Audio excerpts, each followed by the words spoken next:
saying yes to a proposal and now you are engaged. I know maraming mga katanungan ang naglalaro sa isipan ng mga couple on how to prepare or how are they going to start with their wedding planning. And so, for this video, I am going to share with you the most common questions when you are planning your wedding. So if you are interested, then please stay tuned.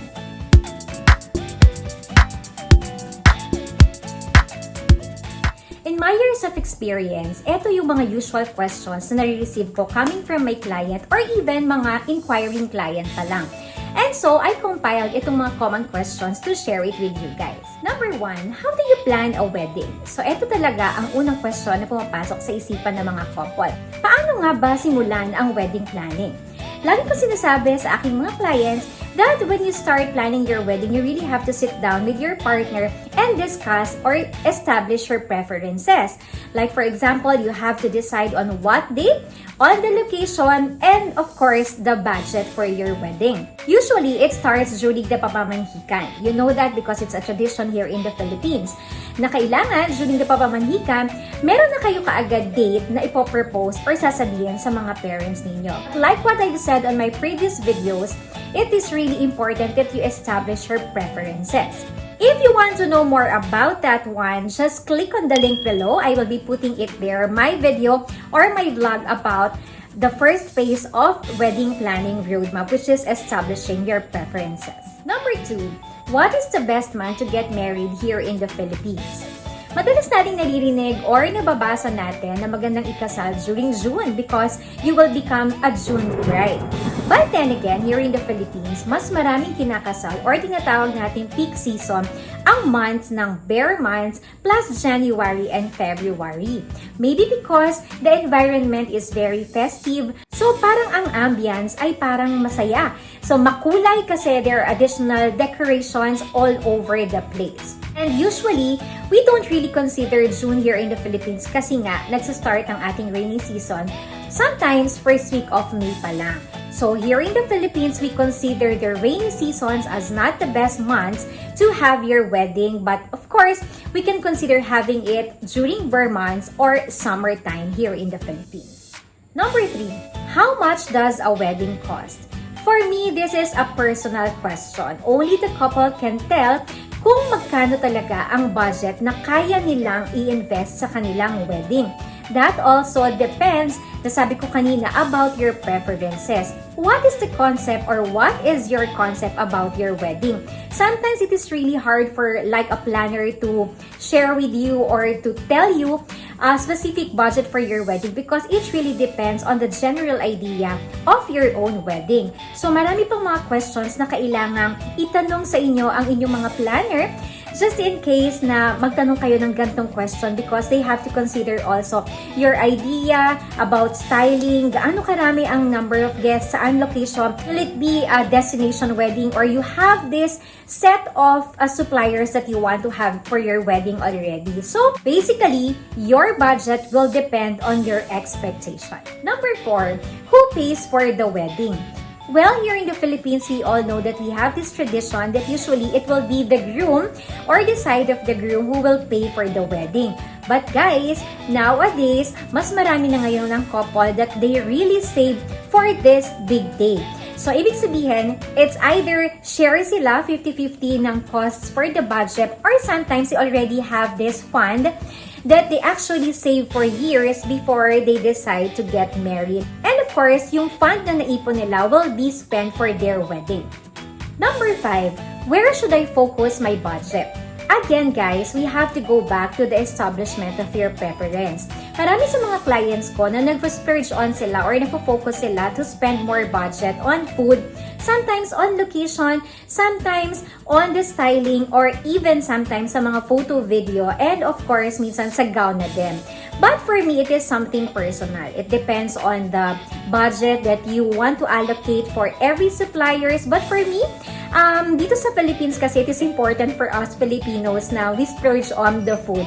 Sabi nga nila dito sa atin, di ba, kahit nagaano kaganda ang venue mo or ang styling mo sa venue mo, pero pag hindi masarap ang pagkain mo, mas marami kang maririnig na mga bad comments about your wedding. So, kailangan we splurge on the food. And of course, I also suggest to my clients na mag-splurge on din sila sa kanilang photo video because these are the only item na matitira sa kanila. If you want to go back and look at the photos or watch the video just to have the feel again of what happens during that day. And also sometimes I also recommend to splurge on the wedding ring because it is something or an item na may iwan na lang sa inyo that you can always have because as we know, wedding ring, we always wear it, diba? Number 6, is it okay to ask money as a gift? Definitely, my answer is a strong yes. Because nowadays, that is the practice. We actually suggest it to the couple to include it on their invitation. Now, hindi naman nakakahiya kasi ikaw ba naman, do you want to have tons of comforter or pillowcases or rice cooker sa araw ng kasal mo? So, it is really okay to ask for a monetary gift instead of a physical gift because you can actually make use of that gift, that money to, to buy some things that you really need that you can use when you start your life together as husband and wife. Number 7, is money dance still acceptable during wedding? Well, most of my couples, they still do the prosperity or the money dance. But that actually depends on the preference again of the couple because there are some couple na ayaw rin nila ito because they feel na parang nangihingi sila ng additional monetary gift from their guest. But then again, if we will be following the tradition here in the Philippines, it's also good to have this prosperity or the money dance because we usually, or the host usually have a good spiel naman about this one. That if you want to share a blessing or your blessing to the couple and help them as they start a new life together, then it is just a way for the guests to, bless them and give them additional monetary gift. And that is usually being done during this prosperity or money dance. And guys, aside from that one, it is also fun to do it during the wedding day kasi sometimes dito natin nare-reflect yung tradition natin. Kasi minsan, iba't-ibang mga provinces, they have their own way of doing this one. So, merong naglalagay sa bilao, merong naglalagay sa banig, meron naman sa mga palayok. So, iba't-iba. So, dito natin napapakita yung culture ng mga Filipino in doing this prosperity or money dance. Number 8, how do we find the best venue for your wedding? Again, we are going back to the preference of the couple. Of course, if you are thinking about a greenery or a rustic kind of venue, kailangan maghahanap ka ng isang venue na mag-fit yung concept mo about a rustic wedding. You don't want to hold a rustic wedding unless you will be getting a stylist on an enclosed or puro walls na venue, diba? It will be easy for you to work on like a rustic wedding if you are on a garden location.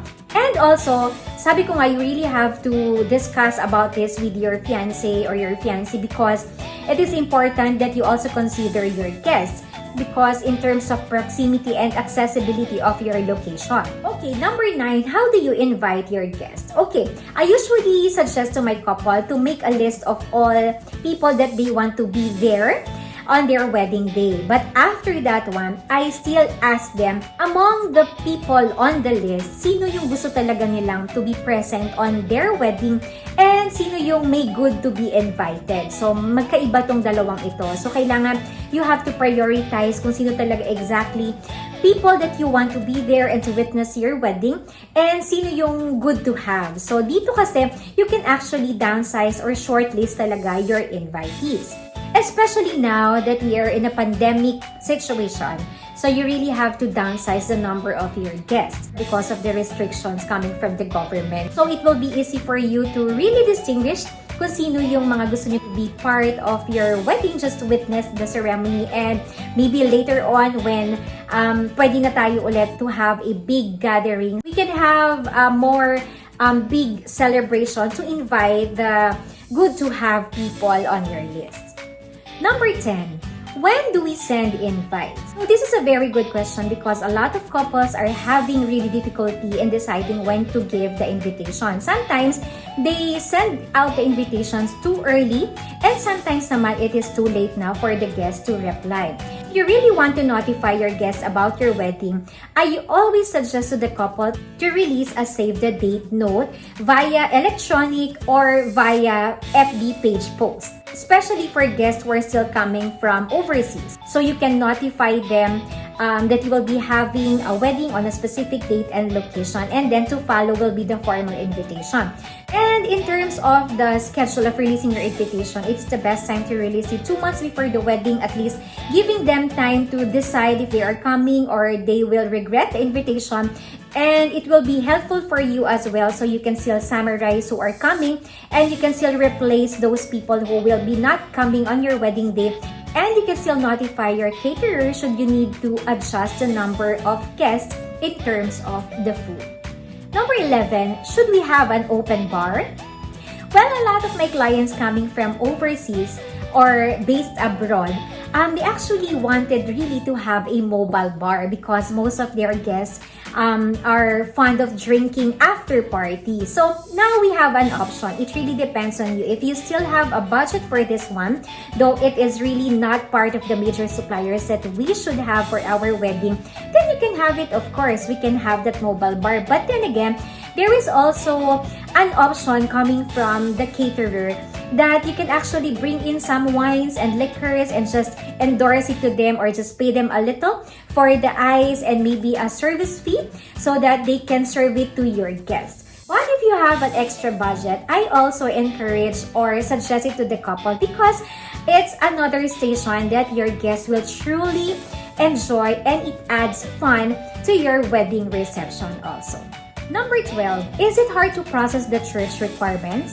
Well, my answer is not really, because you can actually have an access to the list of requirements once you get married to the church that you are affiliated, or if you are a Catholic, you can actually get the list of requirements ahead of time once you book the church. And there are schedules naman in getting all the requirements, and there's a guide where and when to get it. So, madali lang naman siyang i-process as long as you are mindful of the schedule. And usually, we process the requirements 3 to 6 months before the wedding because there are some certificates that have validations. Bottom line here is that you have to be mindful of the schedule lang, or to the date when you have to get it as advised by your church. I suggest that you really have to put it on your calendar para hindi nyo makalimutan. But then again, if you have your wedding coordinator, definitely they will be guiding you on when to get it and where to get it, making your wedding preparations easier. Number 13, how to plan a wedding during pandemic. I actually released a vlog about this one. So if you want to know more about it, just click the link down below. But then again, to answer that question, nowadays you really have to consider or to know the IATF regulations or announcement, because different venues and of course the church have their own guidelines also in accordance with their regulation. So it is important first and foremost to know their new guidelines or the guidelines in accordance with the announcement of the government. So there you go, guys. So these are just a few questions that might be running around your mind. So I hope na makatulong ang vlog kong ito that answers your question about how to plan your wedding, how you are going to start with your wedding planning. So if you want to know more about it, marami sa mga questions na to that may lead to my other vlogs. If you are interested to know exactly kung ano yung mga nabanggit ko dito sa aking vlog na to, you can just easily click all the links down below. Or if you have further questions or concerns about wedding planning or something about wedding that you want to know, you can send your comment down below, or you can also visit my page, The Wedding Project Philippines, and send a comment there. And so I hope you like this video, and if you do, please don't forget to like, share, and don't forget to subscribe to my channel and hit the notification bell for my upcoming videos. Once again, this is Pinay Supermom saying, life is what we make it. Bye!